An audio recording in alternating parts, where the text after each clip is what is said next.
Muy buenos días, tardes o noches. En esta ocasión vamos a exponer sobre el diseño, implementación y programación del microcomputador con los microprocesadores 8085 y 8086. Los integrantes son quien les habla Satoshi Kou, Alison Pacheco, Gerald Casas, Yanir Argote y Ariana Vargas. En el capítulo 1 vamos a ver las 5 generaciones en la era de la electrónica de las computadoras. En la primera generación se dio en 1940 a 1956, donde el componente central fueron los tubos de vacío. Tenían la programación en lenguaje máquina, o sea, códigos binarios, dimensiones colosales que ocupaban habitaciones completas, un alto consumo eléctrico y exceso de calor, y almacenamiento en tambores magnéticos rotativos. En 1946 sale la ENIAC, primera computadora electrónica de propósito general, con un peso de 27 toneladas y realizaba 5.000 sumas por segundo. En 1949 sale la EDVAC, que introdujo la arquitectura de programa almacenado de John von Neumann, que usaba un sistema binario en lugar de decimal. Permitía guardar instrucciones en memoria, evitando el recableado manual. En la segunda generación, que ocurre en 1956 a 1963, el transistor sustituye los tubos de vacío, generando menor calor y un consumo energético, uso de lenguajes de alto nivel como Fortran y COBOL, almacenamiento en núcleos y cintas magnéticas. Luego, los modelos de la segunda generación, tenemos el IBM 1401, que usaba un sistema decimal y pesaba 4 toneladas. Luego tenemos el IBM 7094, una computadora científica que podía sintetizar voz artificial. Y por último tenemos el PDP-1 o DEC, primera minicomputadora de la historia, tenía 9 KB de memoria y fue donde se creó este juego de Space War. La tercera generación sucede en 1964 hasta 1971, donde el componente central fue el circuito integrado o chip de silicio. Las características principales fueron las miles de componentes en una pequeña pastilla de silicio. Aparecen los primeros sistemas operativos para gestionar recursos, la interacción mediante teclados y pantallas, mayor velocidad y compatibilidad de datos entre modelos. Los modelos de la tercera generación, está el IBM System 360, que es una familia de computadoras compatibles con éxito comercial masivo. Luego está el CDC 6600, la primera supercomputadora del mundo, usada para investigación de física nuclear. Luego tenemos la PDP-8, una mini computadora compacta y accesible, con un costo de $18.000, y donde aproximadamente se vendieron unas 50.000 unidades. En cuarta generación, desde 1971 hasta 1981, el componente central fue el microprocesador, una CPU completa en un chip. Las características principales son miniaturización extrema, nace la computadora personal, la PC, uso de chips de silicio para memoria RAM y ROM, aparecen lenguajes como C y Pascal, y también software como WordStar y VisiCalc, introducción del ratón y unidades de disco flexible. Luego, los modelos de la cuarta generación, tenemos el Micral N en 1973, primera microcomputadora comercial con microprocesador. Luego está el Altair 8800 en 1975, inició la revolución doméstica. Y el Osborne 1 en 1981, primera computadora portátil exitosa, pesaba 10.7 kilos y tenía la forma de un maletín con pantalla de 5 pulgadas. Por último, en quinta generación, desde 1982 hasta el presente, La tecnología base fue la integración a gran escala. Las características principales son el foco en inteligencia artificial, IA, y procesamiento paralelo, interacción con lenguaje natural, reconocimiento de voz y facial, conectividad global total, internet y redes inalámbricas, uso de biochips, ADN neurochips para imitar al cerebro humano. Los sistemas de quinta generación: está el FGCS en Japón, proyecto para crear hardware de inteligencia artificial. Tenemos el IBM Simon en 1994, el primer smartphone que integraba fax, email y pantalla táctil. Luego tenemos el IBM True North en 2014, un chip neuromórfico con 5.400 millones de transistores que simula 1 millón de neuronas artificiales con bajo consumo. Y por último, los asistentes de inteligencia artificial, donde, representan el ideal de la interacción natural humano-máquina, funcionan mediante redes neuronales profundas y aprendizaje automático. Como ejemplos tenemos Siri, Alexa y Google Assistant, que nos permiten resolver problemas complejos y gestionar el hogar inteligente.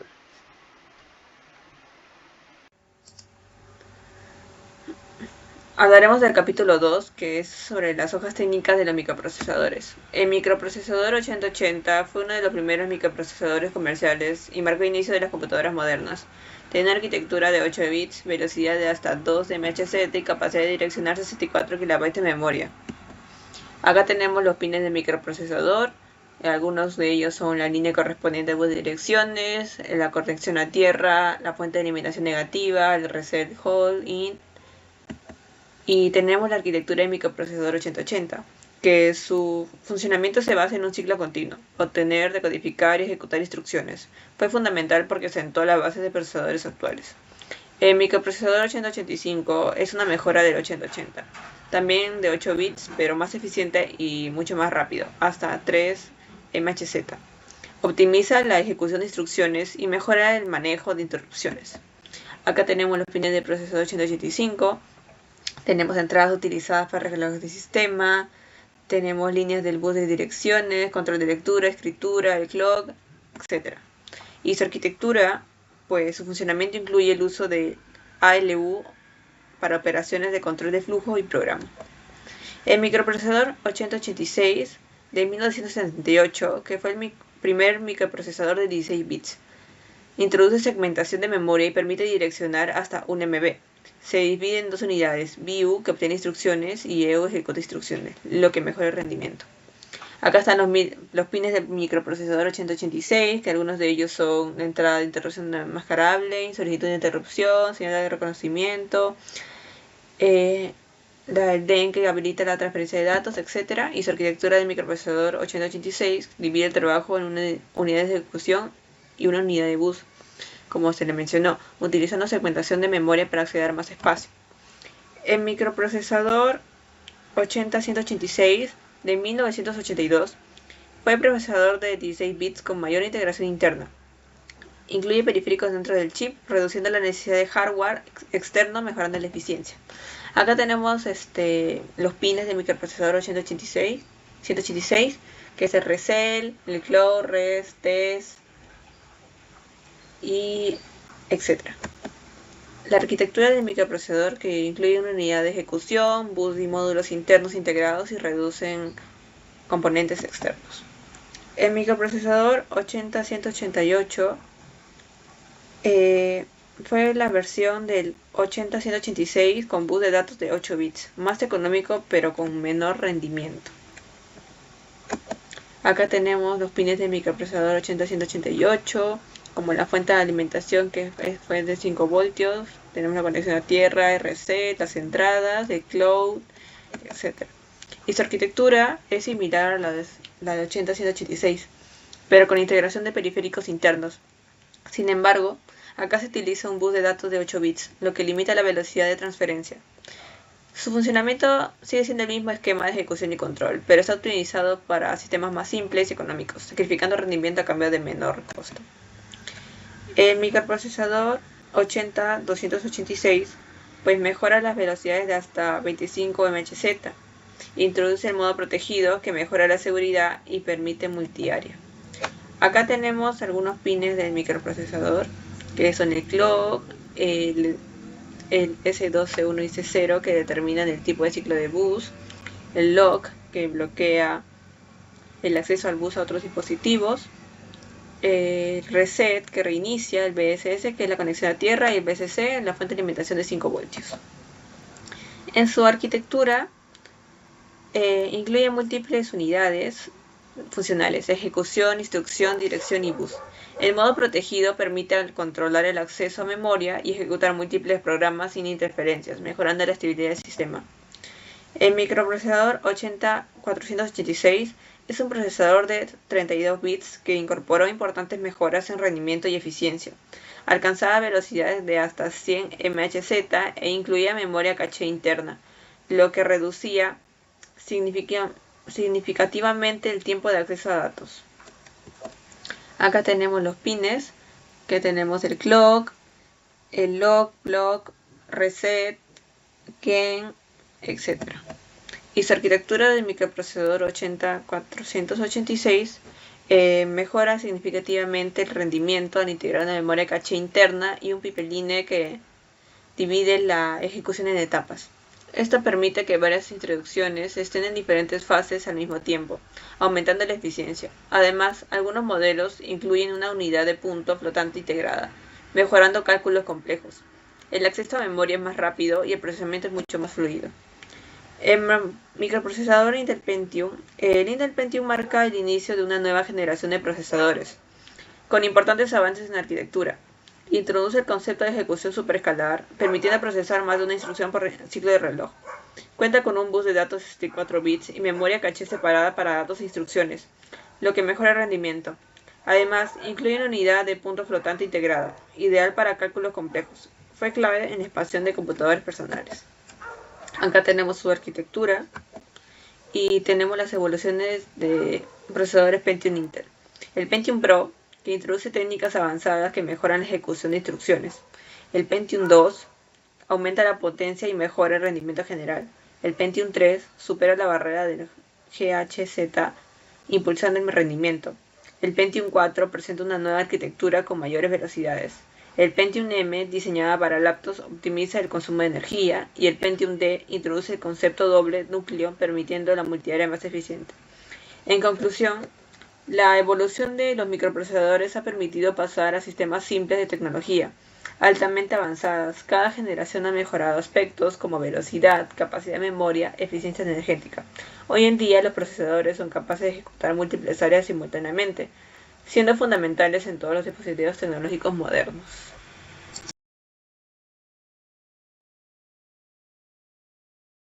Bueno, tenemos el capítulo 3, en donde hacemos la descripción detallada de los periféricos de entrada y salida a la vez, de almacenamiento y de comunicación. En primer lugar, el periférico es un componente externo que se conecta a la computadora para ampliar sus funciones y facilitar la interacción con el usuario. Aunque no es esencial para que la computadora funcione, es muy importante porque permite ingresar y obtener información. Tenemos a los periféricos de entrada, que son dispositivos que permiten al usuario comunicarse con la computadora, ya que sirven para ingresar datos e instrucciones. Su función principal es captar información del entorno como texto, imágenes o sonidos, y transformarlas en señales digitales que el sistema puede procesar. Estos dispositivos hacen posible la interacción con la computadora, permitiendo controlarla de manera eficiente. Algunos ejemplos comunes son el teclado, el mouse, el escáner, el micrófono y la cámara web. Tenemos a los periféricos de salida, que son dispositivos que permiten a la computadora mostrar al usuario la información procesada. Su función principal es convertir los datos digitales en formas comprensibles como imágenes, sonidos o documentos. Estos dispositivos hacen posible que el usuario vea o escuche los resultados de las operaciones realizadas por el sistema. Algunos ejemplos son el monitor, los parlantes, los auriculares, el proyector y la impresora. Tenemos a los periféricos mixtos o de entrada y salida a la vez, que son dispositivos que permiten tanto ingresar como recibir información en la computadora. Su función principal es facilitar una comunicación bidireccional, es decir, en ambos sentidos, entre el usuario y el sistema. Estos dispositivos hacen posible una interacción más completa ya que permiten enviar y recibir datos. Algunos ejemplos son las pantallas táctiles, las impresoras multifuncionales, las memorias USB y los dispositivos de red. Los periféricos de almacenamiento son dispositivos que permiten guardar, conservar y recuperar información en una computadora. Su función principal es almacenar datos de forma temporal o permanente para poder utilizarlos después, incluso cuando el equipo está apagado. Estos dispositivos ayudan a proteger la información y a mejorar el rendimiento del sistema al no sobrecargar la memoria principal. También tenemos los periféricos de comunicación, que son dispositivos que permiten el intercambio de información entre una computadora y otros equipos o redes. Su función principal es enviar y recibir datos, facilitando la conexión a Internet y la comunicación entre dispositivos. Estos periféricos pueden ser alámbricos como los que usan cables o inalámbricos como Wi-Fi o Bluetooth. Tenemos para finalizar la estructura interna, en donde vemos los dispositivos de captura, que es un sensor que detecta el cambio en el entorno y responde a alguna salida en el otro sistema. Este sensor convierte un fenómeno físico en un voltaje analógico medible, convertido en una pantalla legible para humanos o transmitida para lectura o procesamiento adicional. Tenemos a los transductores, que son dispositivos que transforman o convierten una magnitud física en una señal eléctrica. También tenemos al conversor analógico digital, que es un dispositivo que se utiliza para transformar cualquier tipo de señal variable a un lenguaje que los circuitos entiendan. Tenemos a la interfaz de comunicación, que permite la configuración y ajuste de los parámetros del transmisor. Permite configurar unidad de medición de humedad, tipo de señal analógica, rango de humedad y la presión del proceso. Tenemos la memoria buffer, que es un espacio de almacenamiento temporal que almacena los datos antes de que sean procesados y ejecutados por el dispositivo. Funciona como una especie de intermediario entre el ordenador y el plotter, asegurando que los datos se transfieran de manera fluida y continua sin interrupciones. Tenemos al conversor digital analógico, que es un DAC, que contiene normalmente una red resistiva divisora de tensión, que tiene una tensión de referencia estable y fija como entrada. Tenemos después a las actuadoras, que es un dispositivo capaz de transformar energía hidráulica, neumática o eléctrica en la activación de un proceso con la finalidad de generar un efecto sobre un elemento externo. Este recibe el orden de un regulador, controlador o en nuestro caso un Arduino, y en función a ella genera la orden para activar un elemento final de control como por ejemplo una válvula. La fuente de energía en un periférico de salida es el componente o medio que le proporciona la electricidad necesaria para funcionar. Sin energía, ningún periférico puede procesar ni mostrar información. Tenemos a los conversores de medios de fibra, también conocidos como convertidor de medios o media converter, que es un dispositivo pequeño que actúa como puente entre redes de cobre y fibra óptica. Su función principal es convertir las señales eléctricas que se transmiten por cables de cobre en señales de luz que viajan por cables de fibra óptica y viceversa. Tenemos al transceptor, que se convierte en un dispositivo puente conveniente para utilizar en espacios reducidos y para exprimir al máximo los puertos SFP que tengan los equipos. Y por último tenemos al procesador interno, que es el cerebro de cualquier dispositivo informático, que es el encargado de ejecutar instrucciones y realizar cálculos para que los programas y sistemas funcionen. A pesar de su pequeño tamaño, el procesador está compuesto por millones de transistores que trabajan en conjunto para procesar datos de manera rápida y eficiente.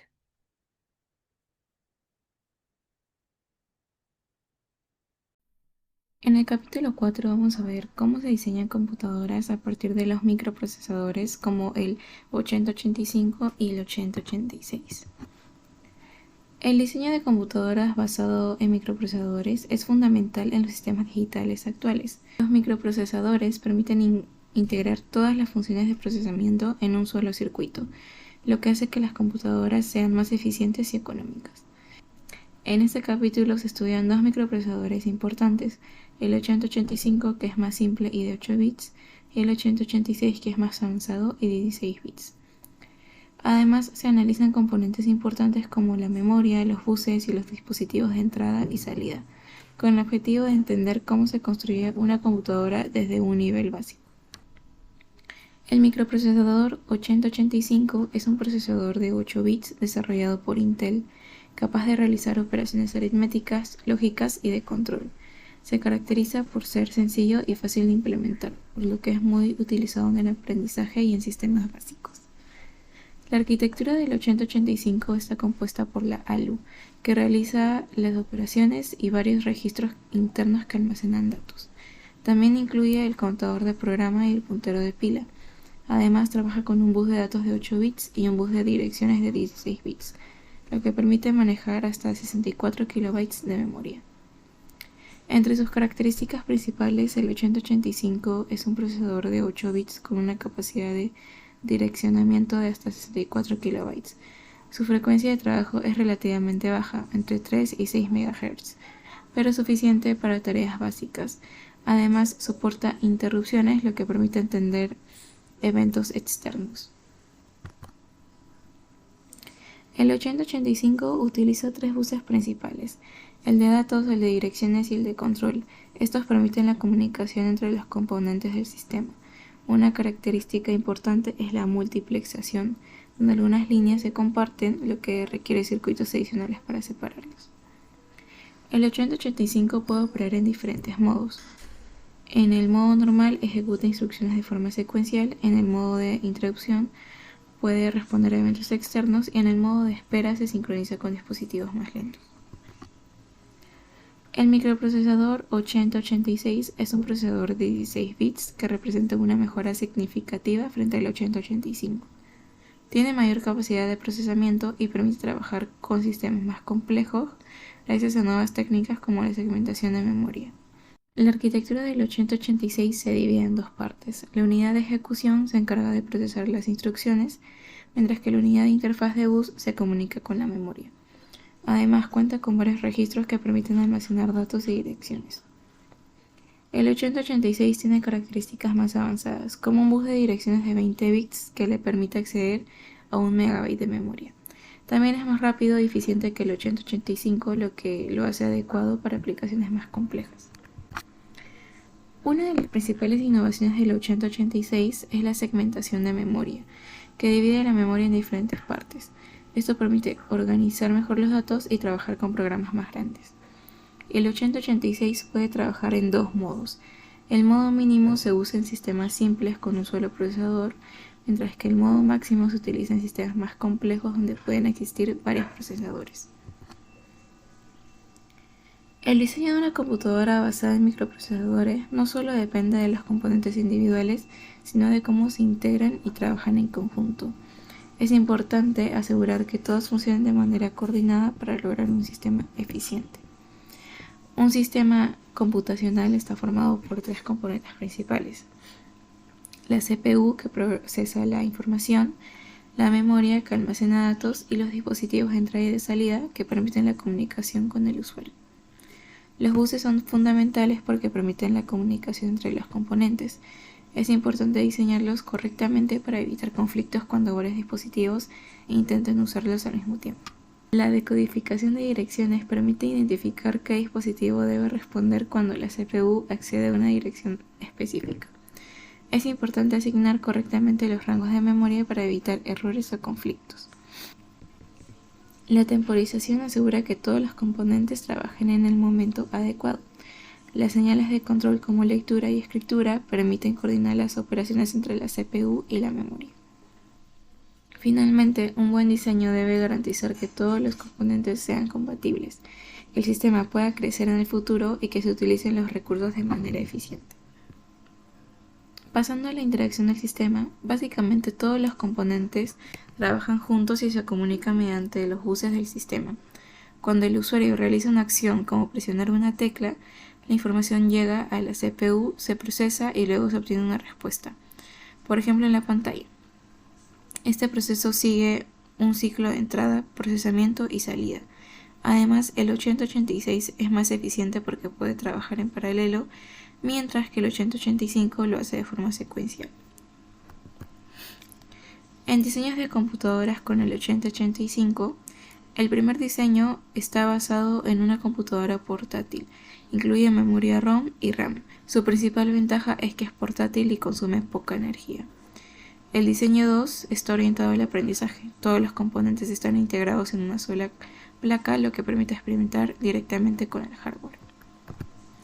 Por último, el diseño 3 está pensado para empresas, tiene mayor capacidad de almacenamiento y se utiliza para procesar datos en entornos comerciales. En diseño de computadoras con el 8086, el cuarto diseño incluye los componentes básicos y permite ejecutar programas, siendo ideal para prácticas de laboratorio. El quinto diseño es más avanzado, ya que incluye capacidades gráficas y de sonido. Permite ejecutar aplicaciones más complejas como software multimedia y videojuegos. Por último, el sexto diseño está enfocado en computadoras personales. Integra todos los componentes en un solo sistema, lo que lo hace práctico para uso general. Buenas noches, profesor. Yo explicaré el capítulo 5. ¿En qué va a ser el capítulo 5? Bueno, explica la evolución del software desde los microprocesadores 8085 hasta la familia Pentium, mostrando cómo los sistemas operativos, lenguajes y aplicaciones crecieron junto al hardware. Destaca las relaciones directas entre avances tecnológicos y nuevas capacidades informáticas. Los sistemas operativos. Los sistemas eran básicos y rendían en memoria ROM, permitiendo ejecutar programas simples. CPM-M se convirtió en el primer estándar importante para microcomputadoras. Se enfocaban en funciones esenciales como entrada, salida y control del sistema. Los lenguajes. El lenguaje ensamblador dominaba por su control directo del hardware, apareciendo lenguajes como BASIC y C, aunque con limitaciones por memoria. Esto marcó el inicio de la programación de alto nivel en microcomputadoras. El 8086 en sistemas operativos surge en MC2 como estándar dominante en computadoras personales. Introduce el sistema de archivos y la interacción mediante línea de comandos. Esto permitió el crecimiento del ecosistema de software en PC. El 8028.6, ¿cuál fue la innovación? Bueno, introduce el modo protegido y capacidades de multitarea en sistemas operativos. OS2 buscó aprovechar estas características avanzadas, sin embargo, limitaciones técnicas frenaron su adopción masiva. El 8038.6, su avance se introduce en la arquitectura de 32 bits, con soporte de multitarea real. Permite ejecutar múltiples aplicaciones simultáneamente. Marca el inicio de sistemas modernos como Linux y Windows avanzados. El 8048.6, las mejoras fueron la que integra la unidad de punto flotante, el FPU, y mejora el rendimiento general. Facilita el uso de aplicaciones más complejas y científicas, y esta se consolida el uso de sistemas operativos más robustos como Windows NT. El Pentium de la era moderna se introduce la ejecución paralela de instrucciones y mayor rendimiento. Se consolida el uso de Internet, multimedia y aplicaciones avanzadas. Marca el inicio de la computación moderna que conocemos hoy en día. Pasando al capítulo 6, vamos a hacer una pequeña introducción. Este analiza el uso de simuladores y emuladores en el estudio de microprocesadores. Permiten replicar sistemas antiguos en hardware moderno, como fundamentales para la enseñanza y preservación tecnológica. Emulación versus simulación. La emulación reproduce fielmente el comportamiento del hardware original, ejecutando el código real como si fuera el sistema físico. En cambio, la simulación modela su funcionamiento de forma abstracta para analizar y aprendizaje. Mientras la emulación busca exactitud en la ejecución, la simulación prioriza la comprensión del sistema. Ambas herramientas tienen objetivos distintos pero complementarios. El 8080, las herramientas como MAME y SIMP permiten crear sistemas históricos. Se utilizan para preservar hardware antiguo y estudiar arquitectura. Son importantes en contextos educativos y de investigación. El 8085, ¿cuáles fueron sus emuladores? El GMU SIM 8085 y el SIM 8085. Son herramientas ampliamente utilizadas en entornos universitarios para el estudio del microprocesador 8085. Permiten escribir, ejecutar y depurar código ensamblador de manera sencilla y visual. Ofrecen acceso a registros, memoria y ejecución paso a paso para comprender el funcionamiento interno. De esta forma, facilitan un aprendizaje práctico, dinámico y más intuitivo del microprocesador. El 8086, ¿dónde es su emulación? Bueno, tenemos el EMU 8086 y el DOSBox. Permiten ejecutar programas antiguos de sistemas actuales, recreando entornos básicos de arquitectura x86. Facilitan el aprendizaje del lenguaje ensamblador al ofrecer ejecución paso a paso y visualización del funcionamiento interno. Además, permiten experimentar software histórico de forma práctica. Por ello, son herramientas ampliamente utilizadas en educación técnica y universitaria. La virtualización moderna, en los cuales tenemos herramientas como VirtualBox y MB Hardware, permiten crear máquinas virtuales que simulan sistemas complejos dentro de un mismo equipo. Estas plataformas ejecutan distintos sistemas operativos con alto rendimiento y gran estabilidad. Facilitan la realización de pruebas de desarrollo de hardware y experimentación sin afectar el sistema principal. Por ello son fundamentales en entornos educativos, profesionales y de investigación. Eso sería todo. Muchas gracias.